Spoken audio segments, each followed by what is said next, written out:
Assalamualaikum warahmatullahi wabarakatuh, sahabat-sahabat ngaso. Alhamdulillah kita ketemu lagi dalam program ngaso ngaji sore. Masih bersama guru kita Ustadz Afif. Ustadz, assalamualaikum, apa kabar? Waalaikumsalam. Masya Alhamdulillah. Allah. Gimana kabarnya Ustadz? Alhamdulillah. Nah, kita hari ini masih melayani jamaah-jamaah, khususnya jamaah Majelis Rasulullah dan teman-teman sahabat ngaso yang secara online, Ustadz. Ya, jadi yang ada lagi di perjalanan, yang di rumah, yang streaming, jadi lagi nontonin kita, Ustadz. Masih istiqomah kita, Ustadz. Alhamdulillah. Ustadz, hari ini kita mengangkat tema judul Birrul Walidain. Sebenarnya jujur aja sih, Anda secara pribadi waktu mengangkat dari tim kreatif tentang judul ini senang, Ustadz. Senang dalam arti kata Birrul Walidain ini kan orang tua. Jadi kita pernah jadi anak dan akan jadi orang tua. Betul. Nah, makanya ini kalau kita bicara korelasinya nih, kita akan menjadi bagaimana sikap kita terhadap orang tua dan bagaimana sikap kita menjadi orang tua. Betul. Gitu. Makanya ini agak sedikit, bukan sedikit sih, senang banget nih, seru nih. Karena ini mungkin buat sahabat-sahabat ngaso di rumah, mohon maaf ya, mau laki-laki, mau perempuan, kayaknya perlu banget nih ilmu ini nih.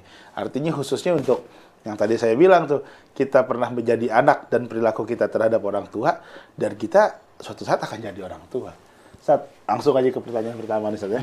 Sebenarnya apa sih Ustaz perintah Allah tentang birrul walidain? Silakan Ustaz. Tapi kalau perintah Allah dalam Al-Quran tentang birrul walidain banyak ya. Tapi aneh kutip ayat yang familiar yang mungkin jamaah sering mendengar. Allah Subhanahu wa taala berfirman, "Wa qada rabbuka alla ta'budu illa iyyah wa bil walidaini ihsana. Imma yablughanna indaka al-kibara ahaduhuma aw kilahuma fala takul lahumā uff wa la tanharhuma wa qul lahumā qawlan karīmā wahfid lahumā janāha adh-dhulli minar rahmati wa qur rabbirhamhuma kama rabbayani shaghīrā." Allah Subhanahu wa taala menegaskan sungguh telah menjadi kewajiban ya. Wa qada rabbuka alla ta'budu illa iyyah. Jangan kalian menghambakan diri beribadah terkecuali hanya kepada Allah. Ya, yang pertama pesannya, jangan menghambakan diri dalam beribadah terkecuali hanya kepada Allah. Alla ta'budu illa iyyah wa bil walidaini ihsana. Habis disuruh perintah ibadah apa namanya? Vertikal atau vertikal ya. Horizontalnya di sini disuruh bakti sama orang tua. Jadi habis ibadah pada Allah bisa dibilang yang keduanya langsung kepada kedua orang tua harus berbuat baik. Derajatnya begitu tinggi posisinya orang tua. Habis ibadah pada Allah, kemudian wabil walidaini ihsana. Kalau disuruh berbuat baik kepada orang tua kita sehat, orang tua kita gajinya lagi tinggi-tingginya, gampang. Ya enggak? Tapi di dalam ayat itu imma yablughanna indakal kibara ahaduhuma aw kilahuma fala takul lahumā uff. Nanti kalau udah gede orang tua atau udah sepuh orang tuanya. Salah satunya atau keduanya masih ada. Udah sepuh tuh gimana? Fala takul lahumā uff. Jangan coba sekali-sekali berkata kepada dia, ini ungkapan Sepele. Kesel, kecewa. Ya pokoknya tapi gitulah gimana sih bahasanya Kenapa? Karena kalau orang tua masih jaya, masih kerja, uang masih banyak. Ya. Mungkin kita disuruh bakti kepada orang tua karena orang tua kita baik, ngasih duit ke kita. Ya enggak? Tapi nanti orang tua kita mungkin udah pensiun. Oh, berarti ada usia produktif yang setelahnya nih. Iya. Kalau dalam orang berbuat baik kepada orang yang berbuat baik gampang. Ya. Nanti di saat orang tua, udah sepuh, udah nggak lagi produktif lagi, sekedar kamar mandi minta dianterin, minta ditemenin, balik lagi kecil lagi kan, putarannya begitu kan, balik lagi kecil. Itu gimana berinteraksi kita? Kita tetap disuruh berbuat baik kepadanya dalam keadaan posisi kayak begitu juga. Fala takul lahumā uff, jangan coba sekali-sekali berkata kepada mereka berdua uff. Wala tanharhuma, jangan menghardiknya. Wa qul lahumā qawlan karīmā, ucapkan kepada keduanya kalimat yang mulia, kalimat yang baik, yang bagus. Ini di posisi orang, kalau orang misalnya masih jadi aktif pegawai orang tua, kita dapat duit, atau kita nggak dapat duit, hidupnya masing-masing udah terjamin. Tapi nanti pas dia udah kesehatannya menurun, ekonominya menurun, penglihatannya menurun, pendengarannya menurun, Gimana interaksi kita? Nah kata Allah nggak mentolerir. Sekalipun ini orang tuanya masih hidup nih, nggak boleh dia ngomong nggak boleh dia menghardik, nggak boleh meskipun keadaan. Disitulah ujiannya seorang anak. Ujiannya seorang anak saat menghadapi usia-usia lanjut dari orang tua. Tapi di situ pahala yang paling gede. Wah, iya. Pahala yang paling gede mungkin bisa naikin derajatnya dia di sisi Allah Subhanahu wa taala. Taruhlah mungkin ini bukan ahli tahajud, bukan ahli sedekah, modalnya cuma sholat doang yang 5 waktu, puasa Ramadan. Ya, pas-pasan. Dongkrak ini pas lagi di akhir. Nah, pas lagi akhir, lagi sakit gimana orang tua kita minta obat, kita lagi di mana? Udah malam ya, gini hari minta obat, besok samperin. Nah, gimana? Ya kita di posisi kayak gitu gimana? Kecewa lah. Nah, coba sebagai anak, nih orang tua kayak begitu, lagi diajak, kita pergi dia mau ikut. Lagi di jalan tahu-tahu yang minta pulang. Nah, kan udah bilangin, jangan ngikut. Susah sih ini, kan begitu. Ini kan teori ya. Ya, kejadian-kejadian bisa jadi orang tua. Sebenarnya sih Ustaz, maaf saya potong nih Bu.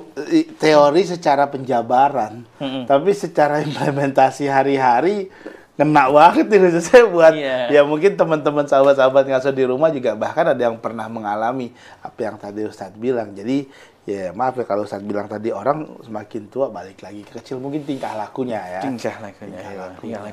Nah, di posisi itu kita tetap disuruh istiqomah berbuat baik kepadanya. Nah, Allah ta'ala wala tanharu wa qul lahum wa qur rabbirhamhuma, dan doain keduanya. Itu perintah dari Allah Subhanahu wa taala. Dan banyak lagi perintah dari Allah Subhanahu. Sekalipun mohon maaf orang tuanya non muslim. Orang tua muslim di dunia gimana Ustaz? Orang tuanya non muslim, ane mu'allaf, orang tuanya begini ini. Ente nggak ada urusan dengan agama. Bakti sama orang tua nggak ada urusan dengan agama.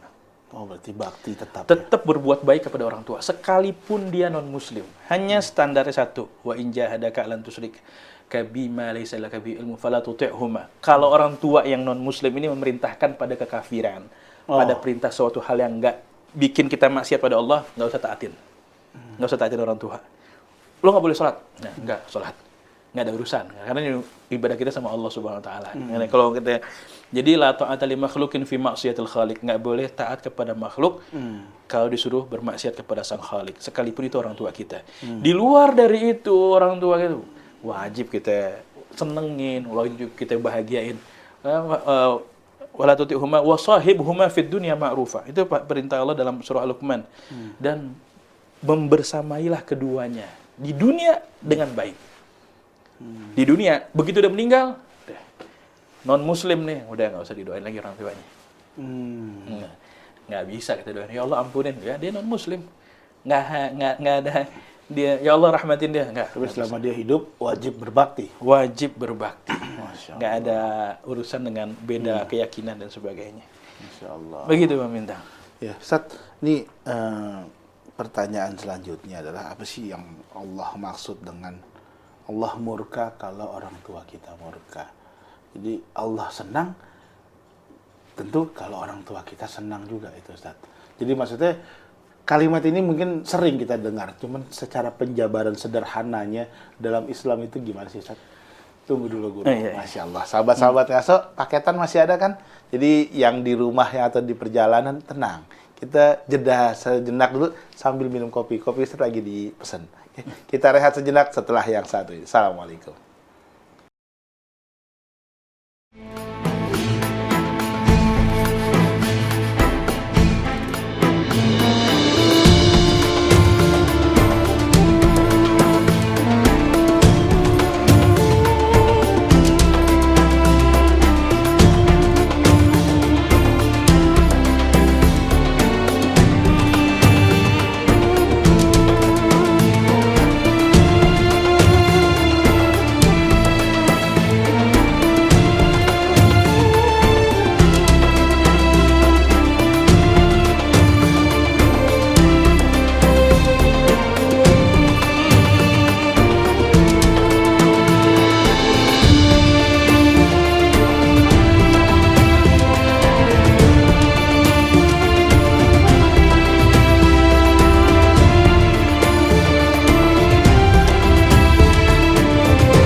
Assalamualaikum sahabat-sahabat ngaso. Masya Allah, gimana tadi seru ya segmen 1 ya.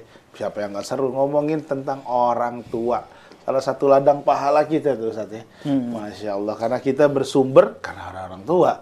Gitulah. Ustaz, sebelum tadi kita rehat itu ada pertanyaan tentang bagaimana sih tentang Allah ridho kalau orang tua ridho. Allah murka juga kalau orang tua kita murka. Gimana Ustaz? Nah, Allah Subhanahu wa taala titipkan keridhoannya.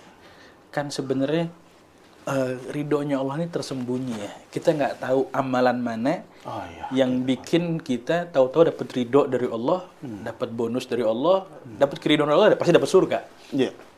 Biasanya disembunyiin. Tapi dalam hal ini Allah Subhanahu wa taala mengumbar, kasih kisi-kisi. Bahwa keridhoanku ada di keridhoan orang tua. Murkaku ada di murkanya orang tua. Maka di sini berarti Allah taala titipin keridhoan itu.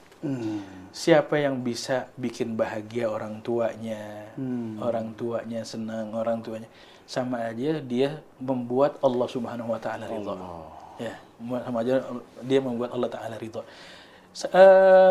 Jadi banyak hal yang Allah taala sembunyikan keridhoannya, tapi giliran di orang tua ini ditampakkan. Lo mau ngejar orang tua, mau ngejar ridho Allah, nggak usah jauh-jauh, nggak usah repot-repot. Orang tua lo masih ada di situ. Allah Ta'ala titipin keridhoannya. Cari ridhonya Allah Subhanahu wa Ta'ala di ridhonya orang tua. Bahkan ada hadis yang menyatakan yang pagi harinya bikin kesal orang tuanya, tapi dia beribadah kepada Allah, Allah murka dengannya. Ya Allah. Sekalipun dia ibadah, taruh di sholat subuh, tapi pagi harinya bikin kesal orang tuanya, orang tuanya minta beli nasi uduk kagak dikasih, duit ada padahal, ya. Tong di nasi uduk lapar, wah mana, misal begitu ya. Itu Allah murka sekalipun pagi hari sholat subuh dia. Ya Allah. Sebaliknya waman asbaha murdian liwalidayhi. Tapi pagi harinya bikin girang orang tua. Mungkin subuhnya kesiangan, tapi tetap sholat subuh ya. Tapi tetap sholat subuh nih. Iya, tetap di konotasinya jangan dilencengin. Iya, tetap sholat subuh. Tapi bikin kesenangan Allah Ta'ala ridho udah. Ditutupin itu semuanya. Nggak dilirik-lirik lagi yang lain. Nah, jadi ya peluang terbesar lah. Peluang terbesar ada kisi-kisi dari Allah Subhanahu wa taala, keridhaan ada di orang tua. Begitu. Sesuai dengan murkanya Allah juga sesuai. Nah, murkanya Allah juga pada murkanya orang tua. Ya berarti kita teman-teman sahabat-sahabat ngaso secuil tadi tuh kuncinya adalah bikin senang orang tua. Mohon maaf kalau yang udah nggak ada orang tua ya banyak-banyak kita bikin baik sama sesama ya Ustaz. Nah, sambung kebaikan orang tua. Orang tua biasa ngapain nih? Oh, orang tuanya biasa misalnya nongkrong di mana ketemu sama temennya. Majelis mana nih gitu. Sambungin sama gurunya. Orang tua biasanya orang tuanya suka ngaji sama guru ini. Sambungin lagi gurunya. Itu orang tua dapat. Dapat. Itu termasuk abarral birri an yasila rajul wudda abi. Termasuk bakti yang paling bagus ialah menyambung hubungan kerabat tersayang dari orang tuanya. Ya, siapa kerabat tersayang? Pamannya dia. Misalnya orang tua kita punya adik, punya kakak. Itu kan orang-orang terdekatnya dia. Terus kita sambung dengan paman kita. Kan paman hitungannya. Dengan encing kita, encang kita. Itu sama aja nyambung kebaikan orang tua kita. Ada bakti yang dikerjakan. Selain silaturahim dengan paman, tapi ada bakti orang tua juga di situ. Ustaz, bagi sedikit dong Ustaz, mungkin menjadi inspirasi teman-teman sahabat-sahabat ngaso, cerita-cerita orang soleh tentang berbakti kepada orang tuanya.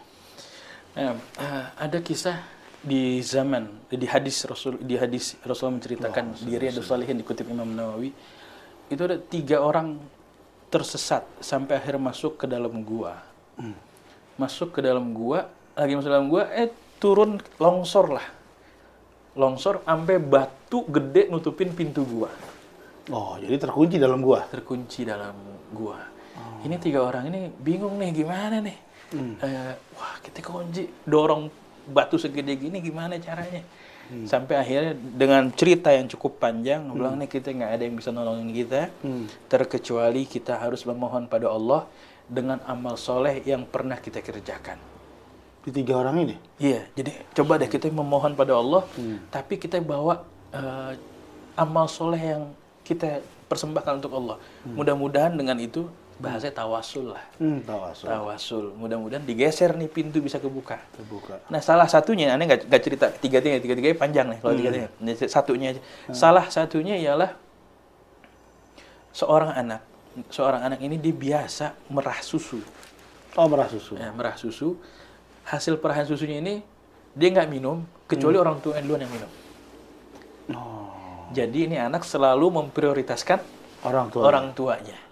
Sampai suatu ketika dia pulang perah susu, orang tuanya udah tidur. Orang tuanya udah tidur, nah dia masih megang susu dong. Ada diminum? Dia nggak minum. Kalau kita modelnya gimana? Ya, udah tidur. Udah tidur gitu. Taruh kulkas dah. Ya, udah tidur. Gua duluan dah. Mie udah tidur sih, besok ini beda sama nih orang. Akhirnya nih orang berdiri nungguin orang tuanya bangun. Anaknya udah ngerengek, bisa dibilang pengen mau susu, tapi dia nggak mau ngasih anaknya, nggak, orang tuanya duluan. Anaknya udah kepengen banget lagi. Iya, tapi dia masih tahan nih buat orang tuanya duluan. Sampai akhirnya bangun, dikasih susunya tersebut buat orang tuanya. Terus dia berdoa, ya Allah, kalau seandainya itu benar aku kerjakan ikhlas karenamu, perbuatan kayak begitu ikhlas karenamu, tolong singkirin ini batu, biar kita bisa keluar. Dia berdoa tawasul, ngebanggain momen itu. Momen pernah berbuat baik kepada orang tua, semalaman dia nungguin orang tua tidur, megang susu. Lantaran pengen senengin orang tua. Nah, pengen senengin orang tua dan punya kebiasaan memprioritaskan orang tua. Kalau kita kan punya gaji, bilang, ya kasih dah berapa? 100.000, 200.000. Tuh, Ustaz, Ya. Ustaz Kalau ngomong kita gitu jadi berasa ngaca. orang tua nomor berapa gitu ya? Kalau ini enggak ada orang tuanya dulu. Jadi dia prioritas orang tua. Sampai akhirnya pas kayak gitu, dia bilang, kalau yang bener itu aku mengharapkan keridhoanmu, tolong singkirin batu yang ngalingin. Geser tuh batu. Ya Hah? Allah. Karena dia doa ngebanggain momennya dia bakti sama orang tua, episodenya dia yang bakti sama orang tua, batu yang gede bisa geser. Artinya sebenarnya masalah kehidupan kita bisa kita pecahkan melalui tawasul kebaikan kepada orang tua. Allah. Ada orang saat aneh istri aneh udah hamil tua nggak keluar bayinya, ada nggak gitu? Pernah. Ada yang kayak gitu. Terus habis itu, lu ngapa ini? Nggak tahu, kita udah berobat gini, katanya belum. Tapi padahal udah kelewat istilah HPL ya. Ya udah coba lu sowan sama orang tua. Enggak, saat aneh itu dia, aneh lagi ada masalah sama dia. Nah itu dia, ketemu masalahnya.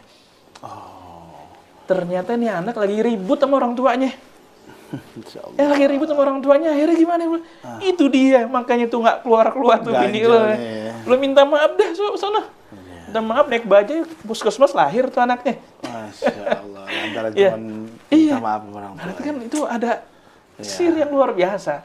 Allah ada takdir ilahi yang kalau kita bakti sama orang tua nih, Allah Ta'ala siapin takdir indah buat itu anak. Begitu Pak Minta. Itu sekelumit dari kisah orang soleh. Yang kisah durhakanya juga sebenarnya ada juga. Nah, itu boleh sih misal biar mungkin bukannya, maaf ya teman-teman sahabat-sahabat ngaso, bukan untuk dicontoh yang durhaka ini, tapi paling tidak menjadikan evaluasi biar kita tidak seperti itu. Iya. Jadi di sini edukasinya Guru, silakan. Diceritakan juga dalam hadis itu ada Jurej. Jurej ini ahli ibadah. Ahli ibadah. Kalau ahli ibadah, Masya Allah. Kalau kita kan sholatnya jarang-jarang. Subuh, nanti sholat lagi baru zohor. Zohor, nanti asar gitu. Kalau ini hobi sholat gitu. Subuh mungkin ngapain, nanti siang sholat banyak gitu. Sampai suatu ketika dia sholat, ibadah di Sauma'ah. Sauma'ah ini ya tempat ibadahnya agak zaman-zaman dahulu namanya. Mungkin musola lah bahasa kasarnya gitu. Tempat ma'bad, tempat ibadahnya. Dia ibadah, sholat, disamperin sama uminya. Dipanggil Jurej, namanya Jurej. Dia dengar dalam sholat, ya Rab ummi wa sholati. Ya Allah, ibu dan sholatku. Jurej, dia nggak batalin itu sholat. Terus saya sholat. Sampai akhir umi pulang. Besokannya balik lagi uminya, bilang, Jurej, dipanggil nama Jurej. Tapi dia tetap memprioritaskan sholat, kan bagus kalau menurut kita nih. Lagi sholat, memprioritaskan sholat. Sampai yang ketiga kalinya, ya Juret, jadi panggil Juret, sampai akhirnya dia bilang, ya Rab Umi. Uminya kesel. Udah berkali-kali manggil, datang nih, ini orang sholat terus. Sholatnya sholat sunnah, bukan sholat wajib. Sholatnya sholat sunnah, kagak mau nemuin uminya, nggak mau batalin sholatnya. Uminya kesel. Kata nih uminya, ya Rob jangan matiin nih orang, sampai dia bisa ngelihat wajah perempuan zina dulu. Jadi mandang perempuan zina coba. Hmm. Sampai akhirnya singkat cerita ini orang Jurej ini terkena fitnah lah. Terkena fitnah ada perempuan yang hamil. Perempuan yang hamil ya saat itu adanya di dekat yang somaahnya Jurej. Sehingga nuduhnya ini semua orang Ke Zurej. Jurej. Termasuk nih perempuan ini Jurej nih yang hamilin. Oh kan akhirnya ini doanya Uminya bener dong. Makanya ini pelajaran juga buat orang tua. Jangan sembarangan ngomong. Sering-sering. Yang sembarangan ngomong. Lu nakal banget sih. Lu nakal lu sama nurunin kayak ayah lu. Jadi nakal tuh. Kata ayahnya, lu nakal lu sama kayak emak lu. Akhirnya jadi tuh. Kenakalan emaknya sama kenakalan bapaknya kumpul di anaknya. Ucapan adalah doa. Ya apalagi kalau orang tuanya wali ngomong kayak begini, makin jadi. Yakin jadi Ya, anaknya. untung aja kebanyakan kita orang tua bukan wali ya. Wali murid doang. Kalau waliullah ngomong kayak begini, waliullah nggak ada yang ngomong kotor, nggak ada yang menghardik anak. Nggak ada yang menghardik anak, dia bagus. Tapi kalau kita kan omongannya mungkin nggak dianggap. Tapi bisa jadi karena nakalnya sama kayak ibu lo nih. Nakalnya sama kayak bapak lu banget nih misalnya kayak gitu. Ngomong kayak begitu, jadi tuh kayak begitu. Nah, makanya ini pelajaran bagi orang tua, jaga lisan. Makanya kalau lagi marah, Allah yahdik. Gitu kan masih bagus. Tapi marah, Allah yahdik ente kan. Semoga Allah dapat mengasih hidayah buat ente. Itu kan masih bagus. Sampai akhirnya ini Jurej terkena fitnah dan sebagainya. Lahirnya anak. Singkat cerita, ini bayi bisa ngomong. Allah. Termasuk bayi yang bisa bicara. Nah, kan ada bayi-bayi yang bisa bicara masih kecil ya. Termasuk bayi tanya, siapa ayah ente? Yang ini made in siapa nih? Siapa yang bapak lo di gitu? Dijawab Fulan Ar-Ra'i.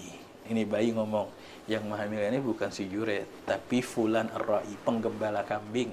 Ada penggembala yang akhirnya Juret bebas dong. Dari fitnah. Bebas dari fitnah. Tapi sebelumnya Somai udah dihancurin sama warga. Sama RT sama ini udah dihancurin. Ngambilin anak orang. Tapi paling nggak kena apes. Kena doa orang tua. Gara-gara apa? Memprioritaskan sholat sunnah. Di sini ya makanya kalau sholat sunnah, umi kita manggil, ya udah. Batalin. Kalau sholat sunnah masih nggak apa-apa, batalin. Tapi kalau itu wajib terus.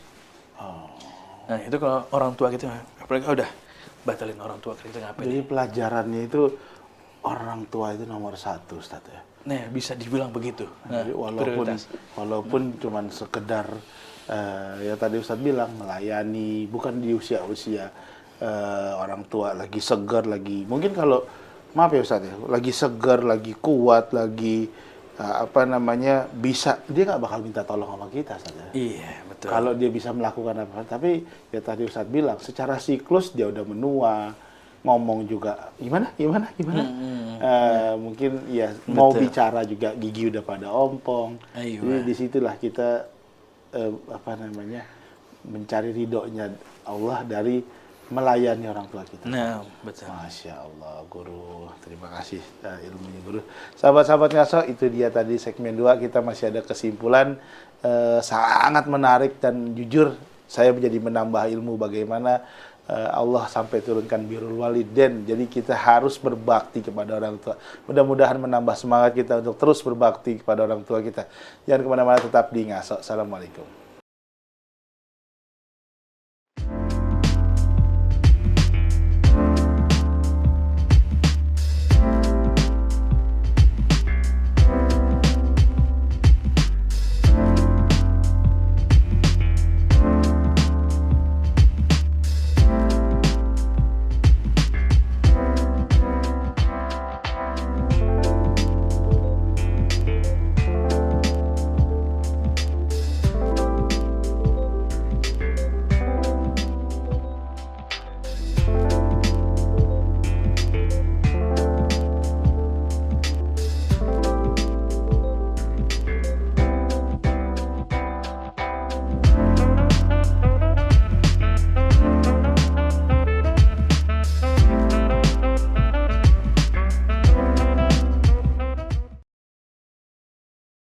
Alhamdulillah, ada pertemuan, ada juga perpisahan. Sebelum kita pisah di segmen 3 ini, masih ada satu pertanyaan. Ini mungkin buat anak yang udah nggak ada orang tuanya, Ustaz. Salah satunya mungkin di sini di studio ini Ana gitu kan. Jadi biar tadi Anda juga nggak ada orang. Oh iya, Masya Allah. Dua-duanya malah. Sama Yatim gitu. piatu aneh. Yatim piatu. Jadi kita mungkin kan punya apa ya? Punya keterbatasan cara bakti Ustadz ya. Tadi Ustadz bilang salah satu cara bakti untuk yang udah nggak ada orang tua sambung silaturahmi. Bahkan kalau misalkan tadi Ustadz bilang kalau orang tua kita pernah duduk di majelis taklim ini ya kita lanjutin di majelis taklim itu. Nah, Anda ada pertanyaan Ustadz. Sebenarnya wajib nggak sih mengirimkan tawasul atau doa kepada kedua orang tua kita, khususnya yang udah nggak ada gitu. Jadi apakah itu satu keharusan atau enggak? Gimana Bro? Jadi sebenarnya kalau Anda bilang wajib, Anda yang nggak bisa bilang wajib juga. Tapi paling nggak ini kebutuhan kita. Oh. Kalau kebutuhan jadi wajib atau enggak? Jadi ya menurut Anda kalau dijaga kebutuhan udah jadi wajib gitu loh. Karena indikasi anak soleh dalam hadis Rasulullah SAW mengatakan wa waladin salihin yad'ulah. Amalan manusia itu terputus. Salah satu yang nggak terputus itu adalah anak soleh yang mendoakan orang tuanya. Oh. Anak soleh yang mendoakan orang tua. Jadi ciri anak soleh itu mendoakan orang tuanya. Ciri anak nggak soleh nggak mendoakan orang tuanya. Kadarnya gitu aja. Kalau kita sering mendoakan orang tua kita, berarti insya Allah kita masuk kategori anak yang soleh. Tapi nggak pernah mendoakan orang tua kita, aduh, nggak masuk kategori itu tuh. Nggak masuk kategori anak soleh ya. Jadi gitu kalau tanya tawasul, ya itu dia. Kita baca Rabbi ufirli wali, kan itu kan Rabbi ufirli doa untuk ampunan kita, ampunan kedua orang tua kita, plus bonusnya sebagai indikasi kita anak soleh. Rabbi firli wali walidayya warhamhuma kama rabbayani shaghira, itu gabungkan 3 hal. Minta ampunan dosa buat kita, ampunan dosa dan kasih sayang untuk kedua orang tua kita, dan indikasi kita anak yang soleh. Masya Allah. Gitu. Berarti kita tarik kesimpulan menjadi kebutuhan. Kebutuhan. Masya Allah. Butuh. Kalau nggak makan gimana kita? Iya. Nah, sama. Kalau nggak ngaduin orang tua gimana? Wah, nggak ada apa-apanya kita ini, nggak bernilai. Itu dia tadi kalau yang udah nggak ada orang tuanya terus kita doain dan terus bikin baik yang menyambung silaturahmi untuk kedua orang tua kita. Ustaz, Anda minta kesimpulan tentang episode ini. Silahkan. Nah, kesimpulan yang banyak banget ya kesimpulan. Ya paling nggak pesen deh. Pesen kita saat ini menjadi anak, suatu saat bakal jadi orang tua. Ya, sebagaimana kita memperlakukan orang tua kita, memuliakan orang tua kita, itu kira-kira gambaran nantinya anak kita memperlakukan kita. Allah. Ya, gitu. Birru aba'akum tabirrakum abna'akum. Baktilah kalian kepada orang tua kalian, niscaya anak-anak kalian bakal berbakti kepada kalian. Dan juga usahakan juga kita bantu anak kita untuk berbakti kepadanya. Gimana? Jangan membebani sesuatu hal yang kalau kita bebani dia bakal ngamuk. Ya, udah. Dalam hadis Rasulullah sabda rahimallahu imra'an a'ana waladahu ala ta'atihi, kama qala sallallahu. Allah merahmati seseorang yang orang tua yang ngebantuin anaknya untuk bakti kepadanya. Kita tahu nih anak kita kalau kita suruh begini bakalan ngamuk, bang, jangan disuruh dah. Kira-kira begitu. Masya Allah. Sahabat-sahabat Ngaso, jujur sih kayaknya kalau dibikin 3 segmen episode Ngaso bahas orang tua kayaknya terlalu kurang. Jadi mungkin kalau bisa seharian kali ya Ustadz ya. Jadi Anda pernah dengar juga tuh Ustadz, salah satu wali ada orang minta doa disuruh pulang. Itu gimana cerita utuhnya itu Ustadz? Katanya, oh, ente masih punya orang tua dulu. Iya, nggak usah soal Rasulullah, orang mau jihadnya disuruh pulang sama Rasulullah. Ente masih punya orang tua di situ, jihadnya ente udah. Fafihi ma fajahid. Disitulah bersama kedua orang tua ente dapat pahala jihad. Gitu. Allah. Ya, alhamdulillah nambah ilmu lagi buat sahabat-sahabat Ngaso, khususnya buat saya nih, bagaimana kita memandang kedua orang tua kita. Jadi kuncinya adalah bakti, senengin mumpung masih ada. Akhir kata saya pamit, kita akan ketemu lagi di episode-episode selanjutnya. Undur diri Guru. Betul. Kita akan ketemu setelah beberapa minggu ke depan lagi. Assalamualaikum warahmatullahi wabarakatuh.